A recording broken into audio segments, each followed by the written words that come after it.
Hey folks, welcome back. Good to see you again. I'm glad you're following things here. Um, what I'm going to do today, I'm going to take another short story out of my book, Fishing Fever. This is full of short stories, and what I've been doing is picking out a few and putting them in a video form like I'm going to do this one today. I've done two other ones, go check them out. Anyway, today's story is called The Stages We Go Through as an Angler. Now I'm going to read right from the book so I don't miss anything, so here we go with that.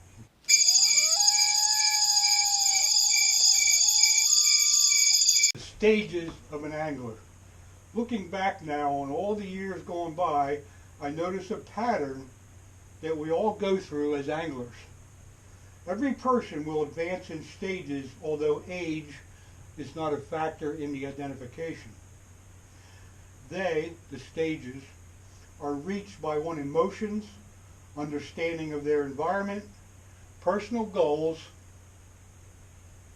and the need for reward or recognition. You will not see the change from one to the next without a doubt when the progression is made. The headway or advancement that we make is not a requirement for being a good, better, or best angler. A person will also document these stages without even being aware of it with photographs, movies, and other personal records. Also, obvious to me is that some stages do not end, but they may combine and continue with others. There may be no end to the stages of a fisherman, but after all my many years, I feel that if there is, perhaps I am approaching it. Whatever stage you find yourself in, enjoy it and don't hurry to get to the next one. You won't understand the value of it until you magically arrive there. With that being said, the following should outline the path that many of us continue to tread with a passion for each and every cast.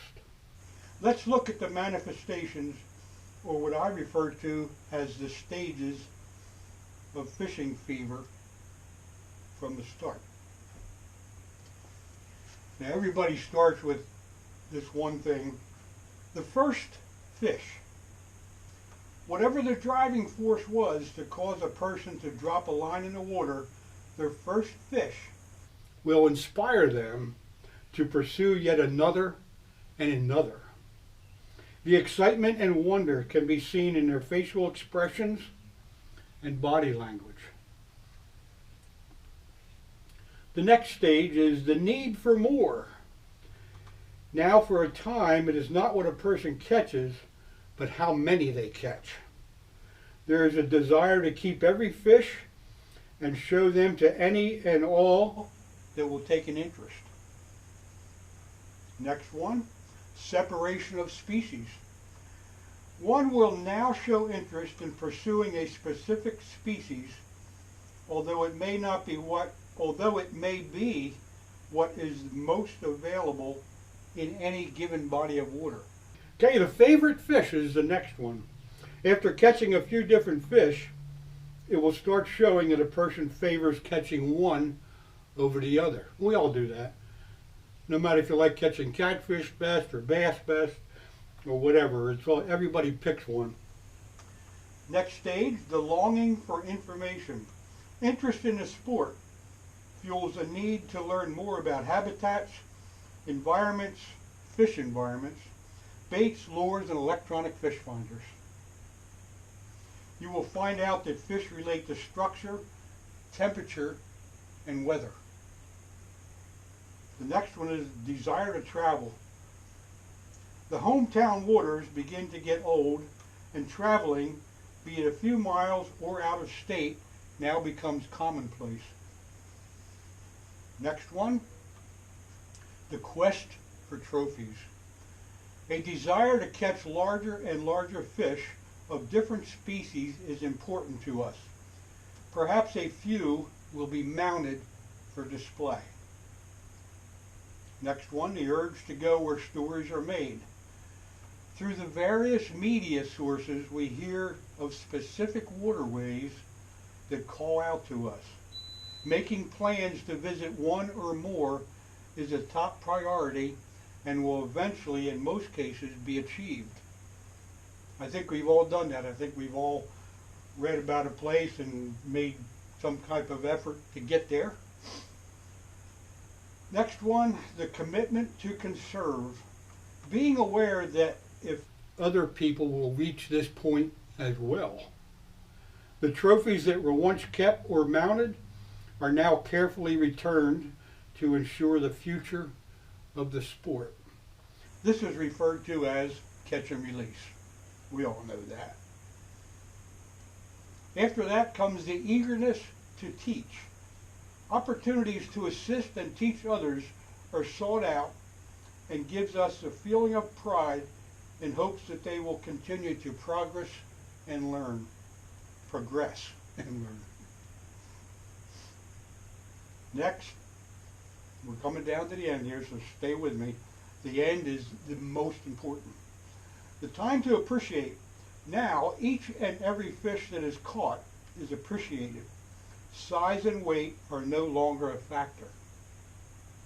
Viewed for their sheer beauty, form, and uniqueness, almost all are returned to swim again.